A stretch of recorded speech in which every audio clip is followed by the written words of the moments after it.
Hello, Lindsay again from the UK Hypnosis Convention team. Today, I'm really pleased to be speaking with Ryan Jenkins. I met Ryan some years ago now when he was training as a hypnotherapist, and I was absolutely fascinated by the story of his early life. So I'm especially pleased that he's coming to present at the UK Hypnosis Conference and to share his experiences with everybody.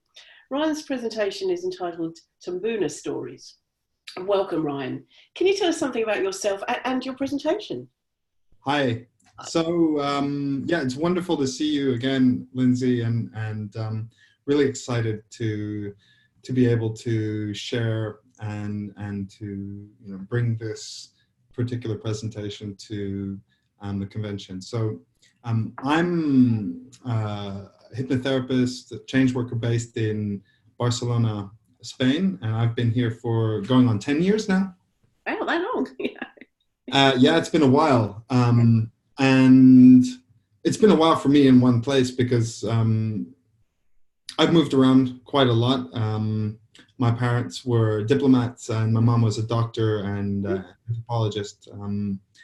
And I was born in Papua New Guinea, born and raised in the South Pacific island nation of Papua New Guinea. And in reality, I trained originally as a musician, as a performing musician, went to conservatory and my focus was on that for many, many years. I still make music. But during a particularly stressful period of time, I injured myself, and what happened was it sort of sent me off on a journey of self-discovery and really healing, and during which time I learned NLP and I learned self-hypnosis, and really since I started practicing self-hypnosis, almost instantly what was seemingly an incurable condition disappeared.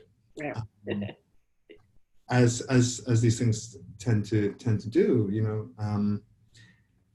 and so that really got my interest, really got my interest in all things around hypnosis, hypnotherapy, and then I think it was 2011 or 2012.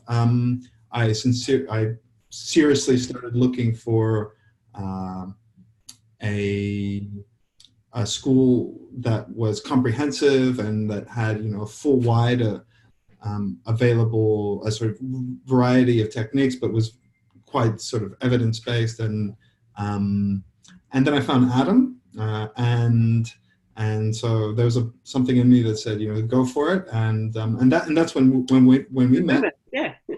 And you were one of the assistants on the course, and it was an incredible experience. And so since then, I've been based here in Barcelona, Spain, and my practice is worldwide. So I work with people online all over the world, and I see people in my clinic here in Barcelona. And my presentation, is quite an interesting thing.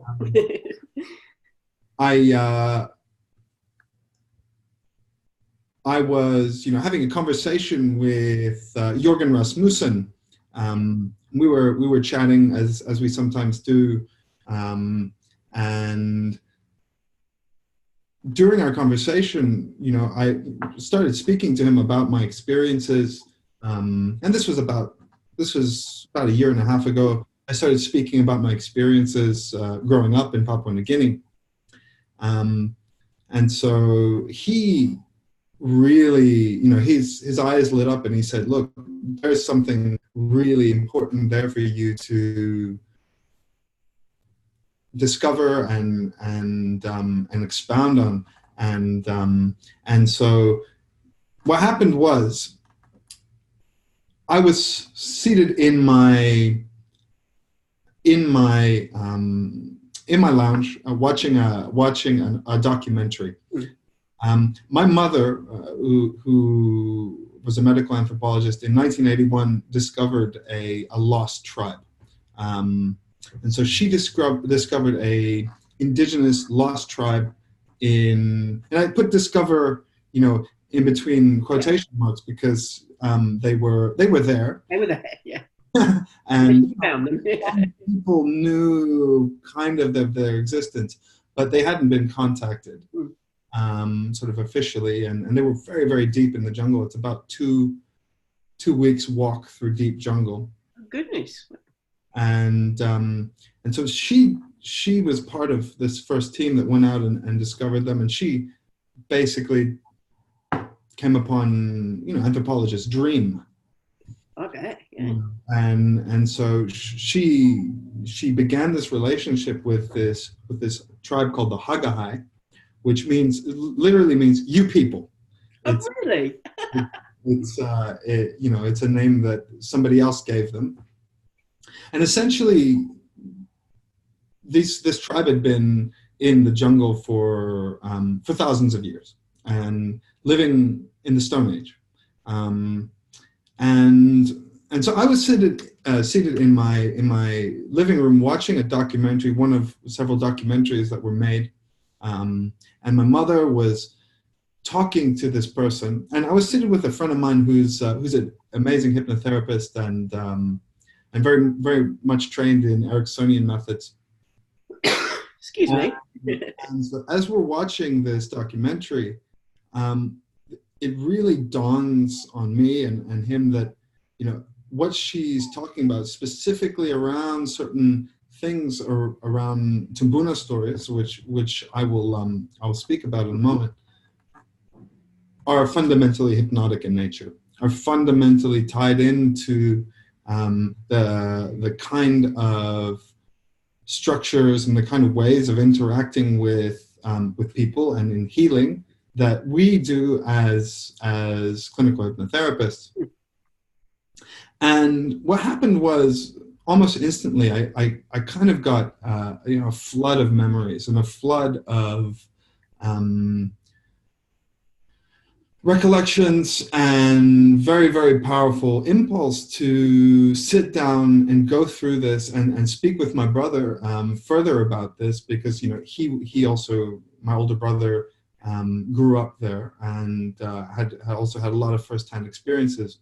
And what I realized is that a lot of the techniques and the things that I saw growing up are very, very, some of the principles underlying them, and some of the, and certainly the principles underlying healing in general, let's say emotional, spiritual, or physical healing, are hypnotherapy, or trance work, and I'll put that also in comments. And there's a lot. So the thing is that I spent the last period going through these techniques and going through the memories and researching and sitting with my brother and also looking over some of the documentaries and really sort of looking at how best to explain that experience, because I really do think that it has a lot of value for modern hypnotherapists. I remember in our training, one part of the training about the history of hypnosis, and I think it was sort of in the beginning, Adam spoke about, the sleep temples. Yes. In Greece, and these sort of healing temples that they did certain types of trance work. And a lot of people sort of take it back then. But the fact is that this kind of work goes all the way back to the beginning of the history of humanity, I think, and exists in one way or other in cultures. And so Tumbuna Stories, so Tumbuna literally means ancestor. Okay. Yeah. And so these ancestor stories are ways that the people, and specifically the elders of the tribe, educate and heal through particular ways of imparting information in particular states of mind and particular, let's say, frameworks. And because it's a pre-literate culture, so there, no written information, these ways of explaining to people, the parts of the forest to stay out of, and also specifically the healing content, which comes with some of these other techniques, are very, very particular to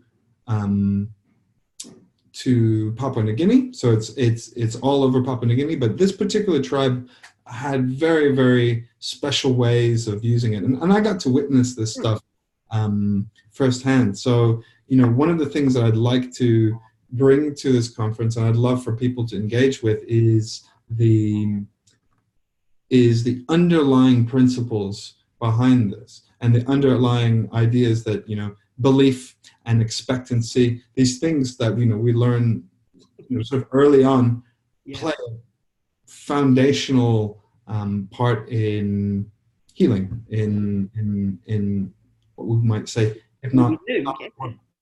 And then apart from the stories, which, in Ericksonian, anybody trained in Ericksonian methods knows how important that aspect of it is. Some people may not know, but, Erickson was closely tied with Gregory Bateson, the anthropologist. And my mother had some contact with Bateson as well.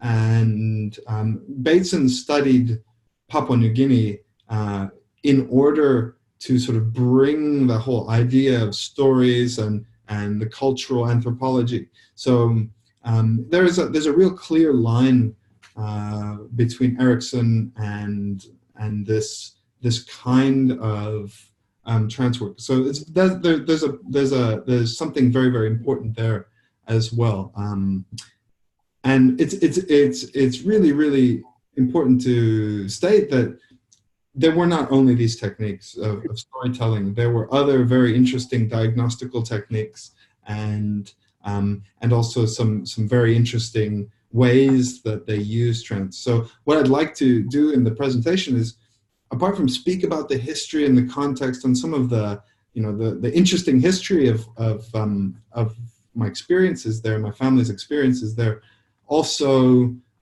speak about these techniques, this handful of techniques, and then engage in discussion with the other participants in sort of seeding that idea or expounding upon that, the idea of how this influences, or how the understandings underneath this might influence your work going forward, because